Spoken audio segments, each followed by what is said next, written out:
Salut tout le monde! Cette petite vidéo, je l'ai fait parce que il y a certaines personnes qui me demandent et qui aimeraient voir des vidéos YouTube de mes coachings en salle. Enfin, voilà. Donc, ce que je voulais expliquer dans cette vidéo, c'est de dire que moi, en tant que coach professionnel, donc je fais de l'accompagnement de personnes en individuel ou en groupe. Ça, c'est la base de mon travail de coach. Par contre, pour ceux qui ont peut-être qui ne savent pas encore ce que c'est exactement le coaching professionnel, j'ai profité de ce moment pour vous en parler dans cette vidéo. Donc, le coaching professionnel est très différent du coaching sportif qu'on peut appeler la préparation physique ou préparation mentale. C'est très différent. Donc, on ne fait pas les mêmes choses. Le coach sportif, il va travailler dans une salle, accompagner des personnes pour les aider à avoir une forme physique, à être bien physiquement, à faire du sport pour développer leurs muscles, etc. Donc ça, c'est la catégorie de coaching sportif. Par contre, pour le coaching professionnel, c'est différent parce que nous, on va accompagner une personne d'un état présent vers un état futur dans l'objectif d'aider la personne à atteindre un objectif. Entre guillemets, on peut dire le coaching sportif, on aide la personne aussi à atteindre un objectif. Mais par contre, il n'y a pas une déontologie qui dit que il faut garder le secret de la personne, etc. Donc, ce qui est différent dans le coaching professionnel. Donc, le coaching professionnel, il est très cadré. Donc, ce qu'on va partager ce que la personne va nous confier, donc des sujets qu'on va traiter avec la personne, ça ne doit pas être, ça ne peut pas être dit à l'extérieur. Tout ce qu'on a travaillé avec le coaché, donc le coach, il n'a aucun droit, sous aucun prétexte, de dévoiler ou divulguer les informations de la personne coachée, du client du coaché.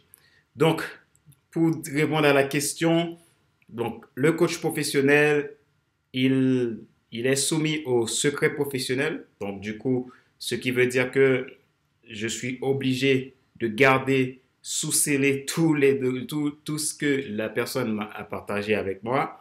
Et je prends l'exemple, dans mes coachings, l'accompagnement de mes coachings, même ma femme n'a pas le droit de savoir ce qui a été dit dans un coaching. Donc, pour vous dire, donc la personne qui est le plus proche, où on passe tout notre temps ensemble, du coup, elle n'a pas le droit d'en savoir.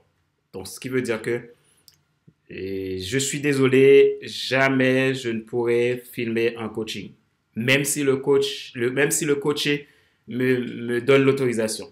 C'est vraiment, c'est une question de déontologie, c'est une question de respect de la déontologie du coaching et tous les règlements, les règles de droit qui régissent les métiers d'accompagnement, que ce soit aussi dans la psychothérapie, il y a aussi des questions de confidentialité. Donc, c'est la différence entre le coaching sportif et le coach professionnel. Le coach professionnel, lui, il va travailler dans des questions internes, des questions qui viennent de l'intérieur de la personne, des secrets que la personne va dévoiler. Et ça, en aucun cas, nous, on peut partager l'information à d'autres personnes. Ce qui veut dire que je ne peux pas faire de vidéo quand je fais des coachings. Donc, ce qui veut dire, je donne encore un exemple. Le coach, même avec même des notes, on prend pas de notes. On va prendre des petites écrits, c'est tout simplement parce il y a des petites accroches qu'on a besoin de s'en souvenir pour pouvoir rebondir par exemple, sur une limitante qu'une personne a, et donc on va pouvoir rebondir, on va essayer d'écrire les petites choses pour se rappeler de ça et pour pouvoir rebondir et faire le travail qu'il faut faire, d'amener la personne de l'état présent à l'état futur, donc l'aider à débloquer, sortir de ses points de blocage, de ses limites limitantes, de ses croyances limitantes. Là, on va avoir des petites notes, mais c'est vraiment pas des rapports qu'on va faire. Même le coaching en entreprise, on ne peut pas, sous aucun prétexte, donner les informations confidentielles du salarié ou de la personne dans l'entreprise qu'on a coaché au donneur d'autres. Donc, le donneur d'ordre, il peut avoir un résumé de comment ça s'est passé le coaching. On peut faire un débriefing, mais en aucun cas, le coach doit donner les informations. C'était pour vous dire que finalement, le coaching professionnel, si vous voulez en savoir plus sur le coaching professionnel, je peux vous donner, vous pouvez me contacter. Je serai heureux de vous donner l'information.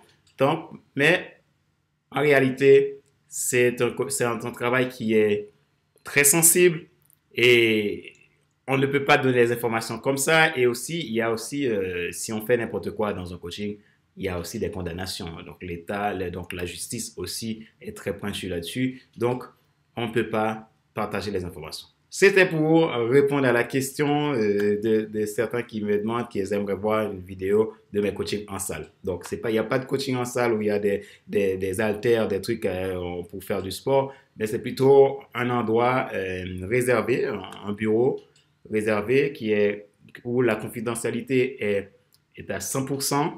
Et là, à ce moment-là, on fait un travail entre le coach et le coaching.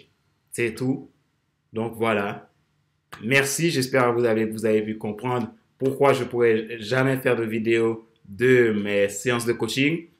Et voilà, je vous dis merci d'avoir posé la question, merci de m'avoir demandé et je vous dis à très bientôt. Si vous avez d'autres questions, n'hésitez pas, j'aurai le plaisir de partager ça dans les vidéos.